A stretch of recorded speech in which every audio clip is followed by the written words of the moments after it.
So I have some messages that I need to convey to you, and I feel like this video might run a little bit longer, mainly because the messages are a little bit convoluted. Okay, so I'm going to try my best. And while I'm doing that, we'll get the cards shuffled out for you for this month. So first of all, they mention here very, very strong protection. You have some spirit guides, passed away loved ones from the paternal side of the family who are trying to come into the picture and communicate with you. And one of the messages that that came out strongly through this is they're saying that you were given the right preconditions to thrive, to flourish. Once you achieve that apex of your potential, it's almost like some of you are coming into the month of December almost there, almost at the apex of your ultimate achievement, of your ultimate potential. And so you're meant to be there so that you can also be the catalyst so that other people can thrive, other people can flourish, so that you can uplift people in some way. And I'm also feeling some of you are just like, well, that's not me. I was, given the short end of the stick. I had a lot of responsibilities dumped on me at a very young age.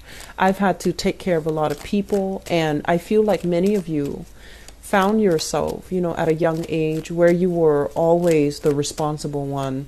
And because of that, parents expected a lot more from you rather than your siblings. And it almost felt like, it was like double standards, right? And then others, you were always a lot more emotionally more mature than your peers. And so you felt like you had to sit through very tedious, very superficial conversations. And you felt like the friendships just didn't bring you that sense of emotional homecoming, emotional satisfaction, emotional embeddedness. And it can feel very, very lonely being a Virgoan child coming into the world where we feel like we couldn't connect with our siblings. And then going out into, school, into the public space where we feel a little bit like we couldn't connect emotionally with our friends, our peers, people that are in our same age group. And then you find yourself, inevitably as an adult, and in every work environment, you outperform the people around you. And you're like leaps and bounds ahead of them in terms of your personal sense of work ethics, in terms of your personal sense of responsibility. And you might see some people reneging on their responsibilities, but getting ahead in life, reneging on just like cutting corners, or people that talk really big, but when it comes down to how much do they really know, they might not be able to deliver. And you see them succeeding, you see them making strides in their professional life and making, really positive, like professional upgrade. And you're just like, how is all of this fair? And so going back to the first message that I mentioned, you are given the right types of nourishment so that you can grow. And I'm given an image of a tree. And if you think about a tree, it needs to basically get battered left and right by wind, by, inclement weather, by rain, by whatever adversity the universe decides to throw at it, so that it can form a very, very strong, trunk, so that it can form strong limbs, so that it can, continue to thrive and flourish and provide shade for everybody else. And so is it, fair to compare us to the tree?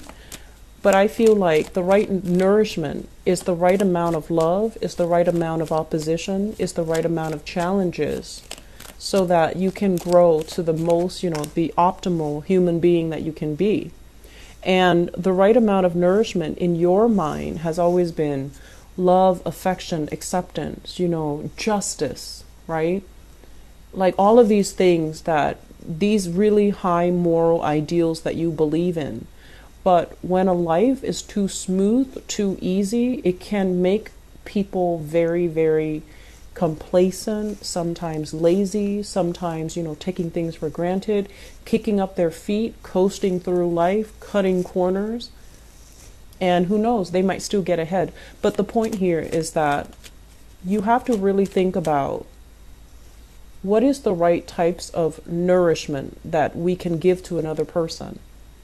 Is it all going to be a bed of roses where they have no problems in their life and hope that they won't come out complacent and lazy and, taking things for granted and feeling entitled? Or do we have to throw a little bit of opposition in the mix so that they can they can become somebody who is emotionally strong, physically strong as well, and someone who is able to, be resourceful because of some of the challenges they've had to deal with? Or they could, grow up in the face of opposition. It makes them, or it forces them to be a lot more clear-minded about what they believe in, defending their values and standing up for integrity and honor and all of those high moral ideals that you believe in. So, having said that, here's what I'm feeling. I'm sensing that this is a month where you kind of really look at and really, really look at, where did I come from? What environment did I grow up in? And how has it made me the person that I am today? And then how does that prepare me for the adversity, the challenges, as well as, the career path that I'm supposed to be in? So when I did your reading, I felt like, that astrology wheel. And the fourth house, which is about family, your roots, it's a psychic house. It talks about our insecurities as well, because all of it is, we are ultimately byproducts of our environment, of our childhood conditioning. And then in the opposite spectrum, in the opposite, the polar axis of that is the 10th house, which is your career house, how you make yourself known in the world, how you portray yourself in public, how you want other people to perceive you. And so if there are sore spots in your family sector, you need to take care of them. Otherwise, you're going to spend the rest of your life trying to compensate. So for example, if, there was a very intense, lack of affection in the household, you're going to go through life in your 10th house, not really knowing, how to command, not really knowing how to achieve compassion and respect for the people that you lord over, or the people that work with you, or the people that work for you. There's also, elements of abuse of power. And then likewise, if you're in a home environment where there has been a lot of control and dominance, and I almost feel like they're saying here, ego conflicts and issues of dominance. If we take that energy into the public space, and if we haven't healed from that and we take that into the public space, there is going to be tremendous abuse of power. So I want you to think about these things, okay? And then I'm going to go into the reading now. Think about those things, and we're going to talk about how everything ties in together, okay? So let me talk about you guys. First of all, we have here the Justice card. And I feel like this is not so much about, court cases, legal battles, or anything like that. I feel like it deals more with the way that you believe in justice, okay? I've worked really hard and I deserve this. The other person is cutting corners. They don't deserve a promotion. They don't deserve a pay increase. They don't really deserve, all the good things that are coming their way. So many of you, despite everything that you've been through, despite everything that I mentioned before, this sense of I'm a really good person. Why are bad things happening to me? Or why am I not getting recognized for the work that I do, for my skills, for my assets, for everything that I bring to the table? I feel like there is a sense here that they're gently reminding you that you're seeing things from your own perspective. You don't know where the other person has been. So for you to say, or for one person to say, that person, they slack off and they don't really deserve it. I feel like maybe they deserve a little bit of leeway. So maybe they need this pay increase, this promotion, a lot more than you do. Maybe they have other things in their lives that are kind of like spiraling out of control. So they really need this one boost of self-esteem. Otherwise, their house of cards would crash. So I feel like it's really important for you guys to hang on, first of all, to these high moral ideals. But at the same time, do not be the person that makes these judgment about who is worth it and who is not. And especially do not turn this judgment, this criticism onto yourself, where you feel like, am I really worthy? Am I really deserving?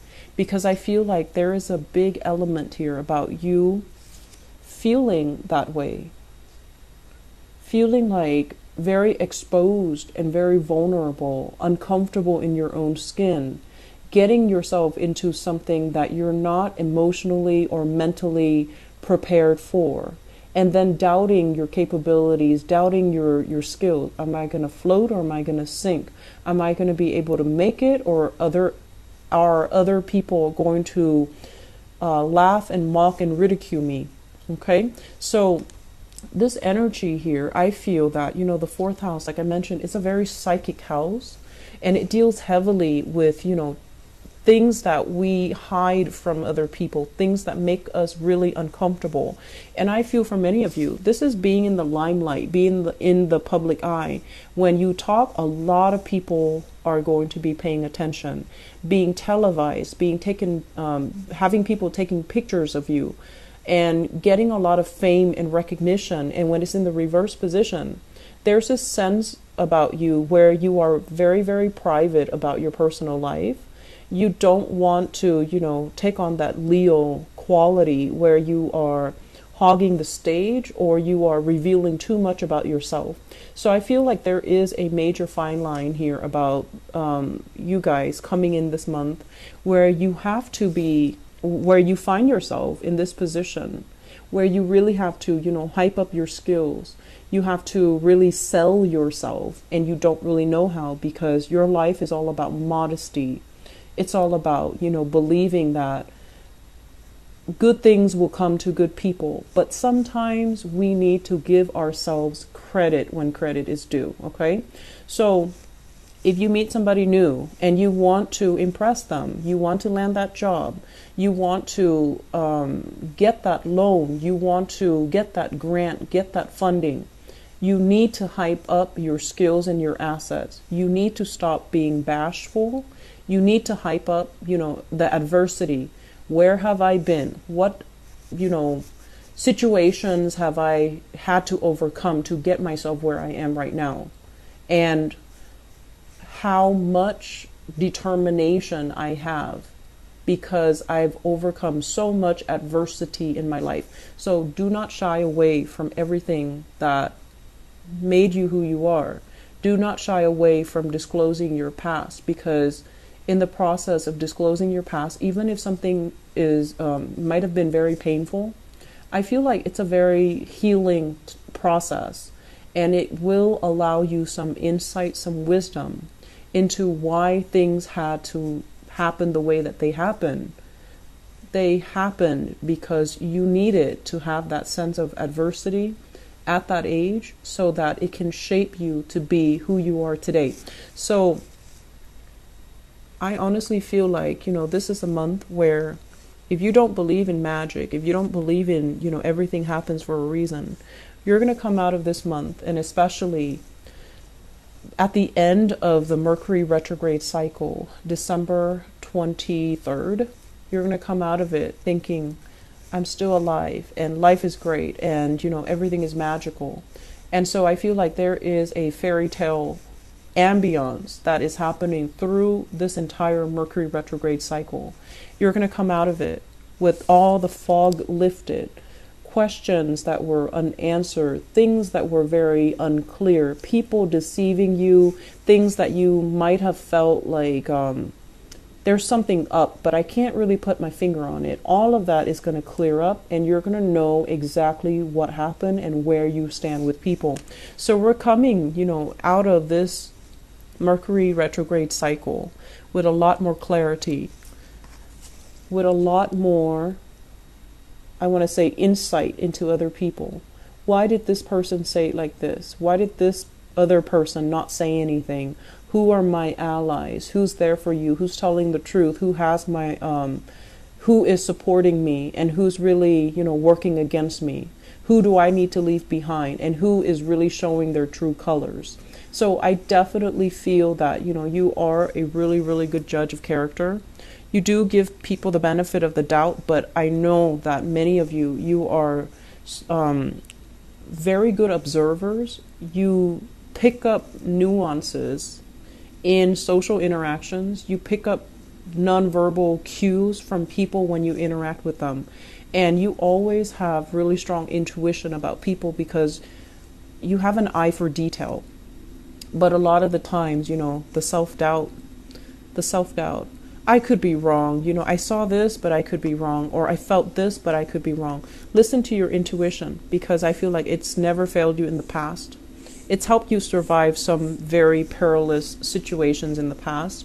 It helped you navigate things. It helped you find things when you needed resources, but resources were not available. Okay? So moving forward, I'm going to talk about a few more things. I apologize for the noise in the background. First of all, this is a card about self-employment here. So for those of you who are thinking about changing a career path, or, at least segueing into a career path where you can expand your business, be a business owner, start a home-based business, or even start collecting clients. So in order to start your own business, recruiting people, getting, even funding for some type of a home-based business, or to start up something. Startup comes to mind. So I feel like it could be technology. And I feel like for those of you who are not heavily, technological, you might need to employ other people to work under you.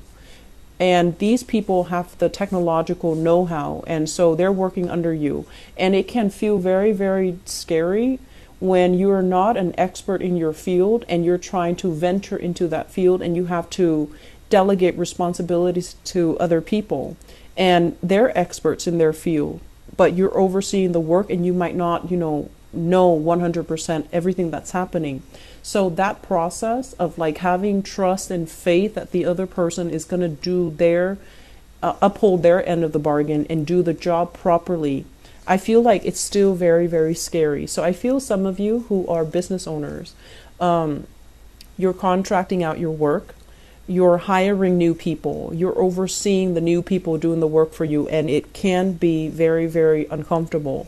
And you're kind of battling yourself to not micromanage, because you know that, micromanagers are not very well liked. And then you also know as well that if you breathe down their shoulders, they're going to be resentful, they're going to be up in arms.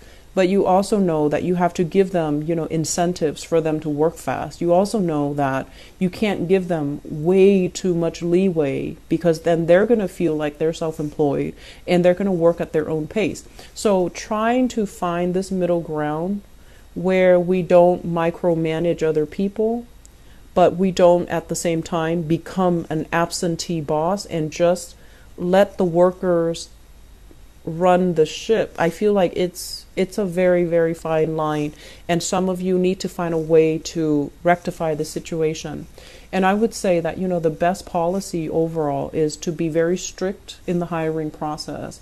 Who you bring on board, do they have good recommendations? Doing that to begin with is going to save you a lot of trouble. So you're in the process of experimenting, and I feel like it's kind of like at the later stages of this process of experimentation, because you've already got some things finalized and you're already on track to recruiting possibly the best of the best and people that you trust. So I feel like there will be a lot of opportunities for collaboration. I feel that there will be opportunities, for leisure time, mainly because other people are doing the work. And you're not going to be terribly busy, so you definitely have enough time to start a new venture, to start a new business, to do something on the side to create money for you. Look into the stock market, look into, investment opportunities and, studying something that you've wanted to undertake but didn't have the time in the past, okay? So moving into this month, there is going to be a major, major change and a major overhaul in your financial situation. We have here the Four of Pentacles and an Eight of Pentacles right on top of each other. So this is kind of like releasing something that is very security oriented, something that we were very, very fearful to let go because we feel like, what's the alternative? Once I let this go, what else is going to be in store for me? Am I going to be the same? And in the process of letting it go, I feel like there's a doubling in income. So for some of you, this could also be like mortgages, selling property, selling things that you don't need, putting things even online, and getting rid of things that are really, clogging up your life, that are really bogging you down emotionally and physically, okay?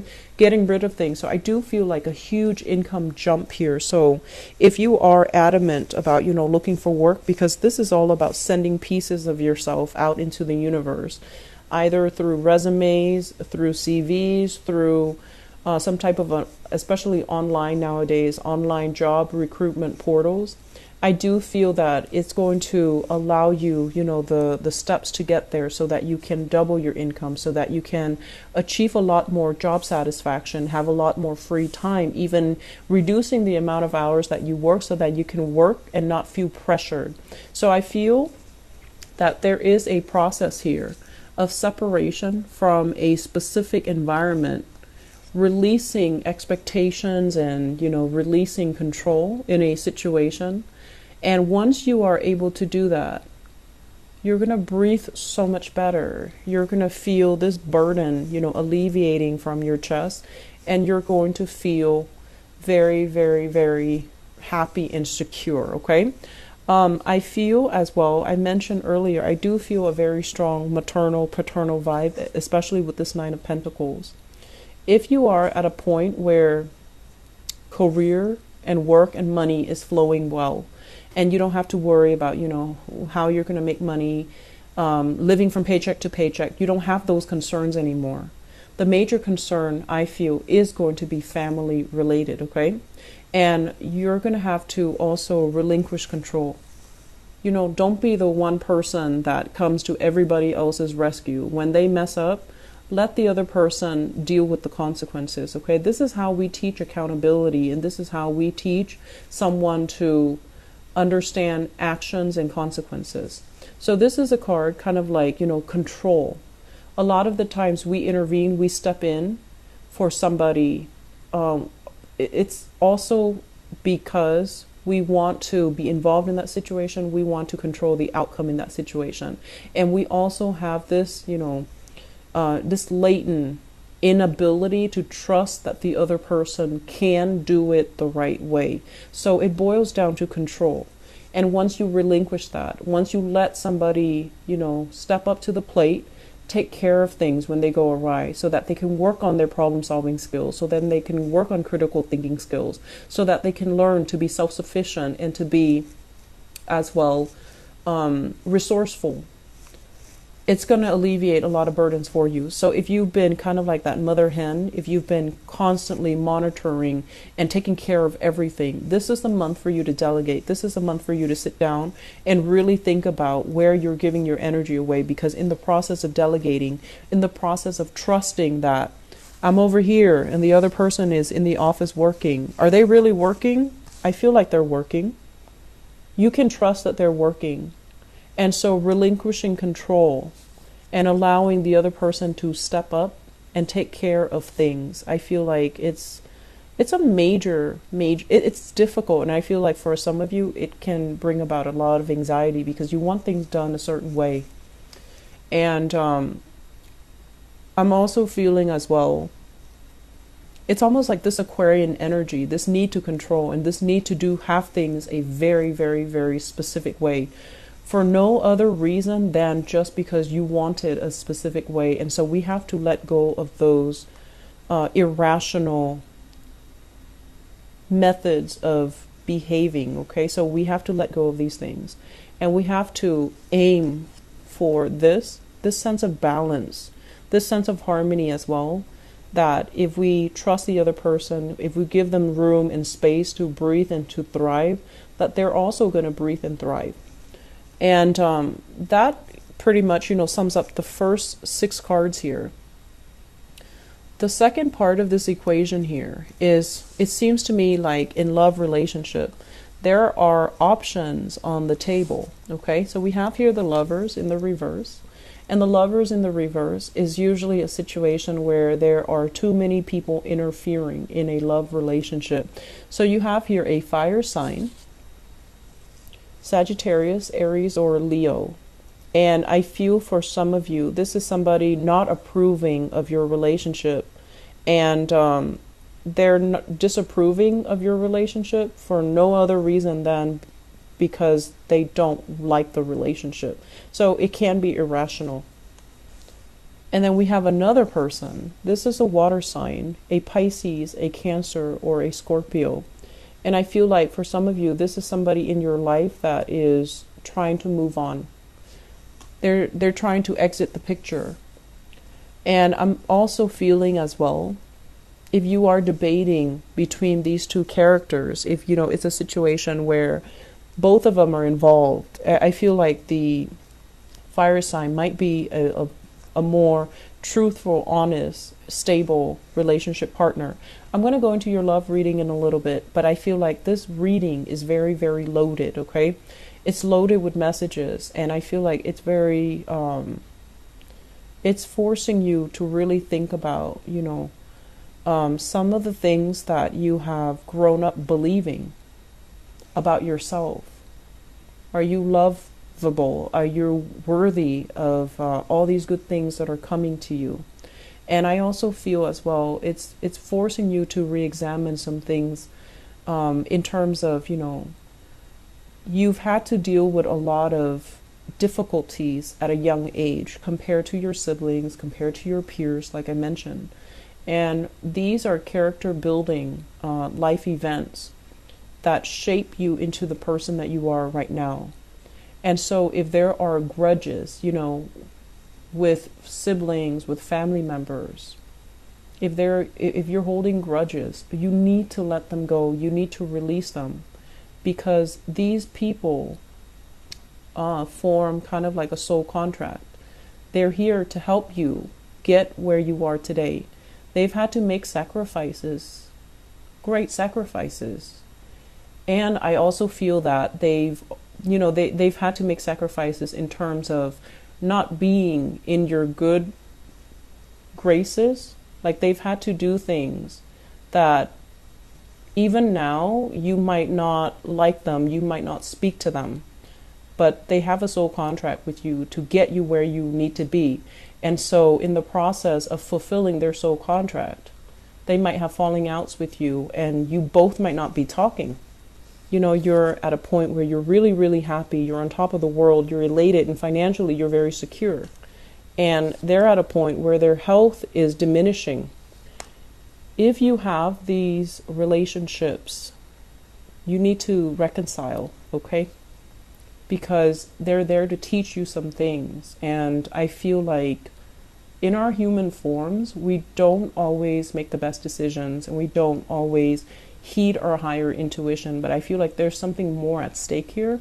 And I feel a lot of it has to do with, we needed to experience these things, these relationships, these ways of loving, these ways of behaving at a young age, because they're shaping you into a much stronger person. If you didn't experience the adversity, you might be at this point taking everything for granted, coasting through life, and at the end of your life having an easy life, but then not having that strength of character that comes with, living a life of adversity. I hope that makes sense for you, Virgos. I feel like you need to hear this message, and so I hope it is helpful.